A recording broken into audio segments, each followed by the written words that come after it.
One thing I've discovered among Christians is that we like to play games where we get to lie. I even remember growing up when I was in youth group, like one of our go-to games was a game called Bluff, which is the Christian title because the real title of the game is BS, and I'll leave it up to you to figure out what those initials mean. Of course, in all of these games, there are consequences for getting caught in your lie. Whether that be put in a position where you're just guaranteed to lose, or in some games, you're just kicked out of the game altogether. Now, you might be an expert in these types of games, and there was a couple in the Bible that thought they could do the same, until they tried to do this with God. Today on Yes, That Is Something That Happened in the Bible, we look at the time when a husband and wife tried to lie, and instead they got ejected from the game of life. Let's begin. So here's the scene. Jesus just peaced out and went up to heaven, and the early Christians are trying to figure out what it means to be the church. And it's while these early Christians are hanging out that we hear this story about a guy named Barnabas, who sold some property, and he came and he gave all of the proceeds to the church so that they could use that to help take care of the poor people among them. Of course, when you do a big gesture like that, it gets noticed, and Barnabas becomes well known. He kind of becomes a little bit famous among the Christians there in Jerusalem.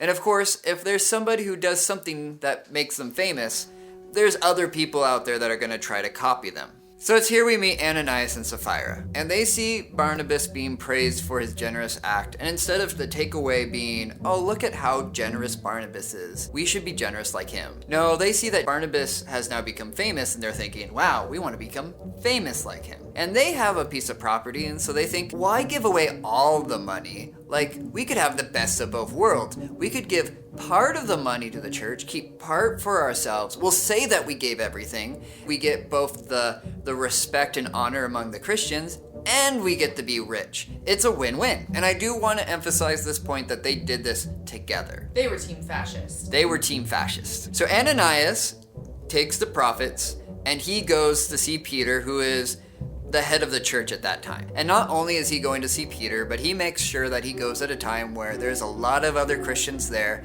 so there's a lot of people that can see him doing this very generous act of giving this money to the church. It is important to remember that Sapphira isn't with Ananias while he does this. So Ananias comes in front of Peter, and he thinks he's doing some kind of like 10,000 IQ move, but Peter is already ahead of him because Peter has God mode activated. Peter immediately calls out Ananias in his lie, and he tells Ananias that not only did he lie to the rest of the Christians there, but he's lying directly to God. And as soon as Peter finishes telling Ananias this, Ananias just falls down dead. Oh, well.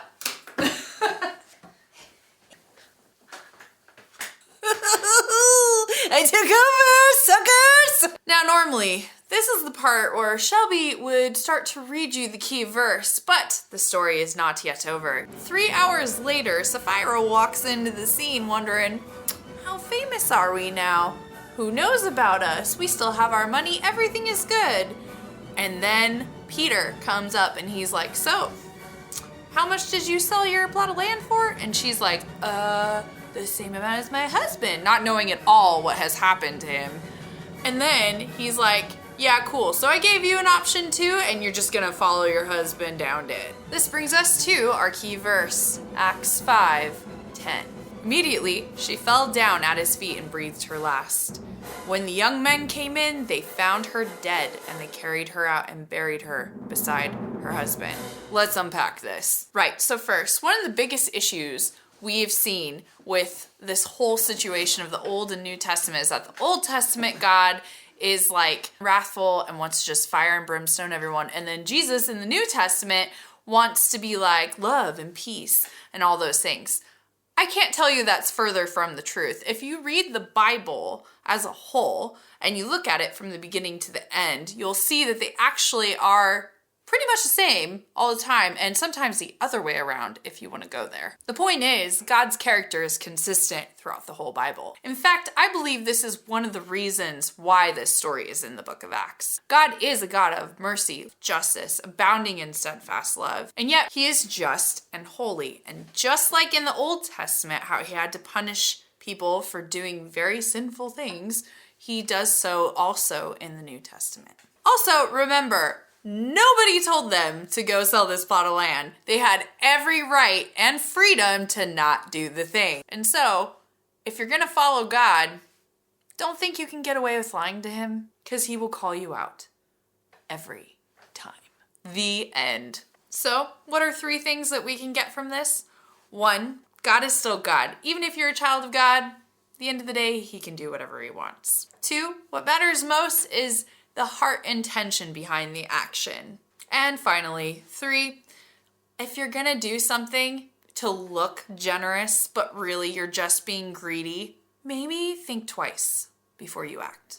Thanks for watching. So I know that a lot of you don't watch these videos all the way to the end, and that's fine. But for those that are still watching it right now, I wanted to give you something a little bit special, and that is to help me pick the next story that we cover. So if you would like to hear about how David was super bloodthirsty, leave a comment with a thumbs up. If you would like to hear about how in the book of Zechariah there might be zombies, leave a comment with a heart. And finally, if you would like to hear about some of the weird things that prophets had to do, leave a comment with a laughing face in it. If you haven't yet, please subscribe and give this video a like, and also please share it. In fact, sharing is the best way that can help this channel grow. If you have any other ideas or suggestions for stories, feel free to leave them in the comments below. And thank you again for watching, and I'll see you next time.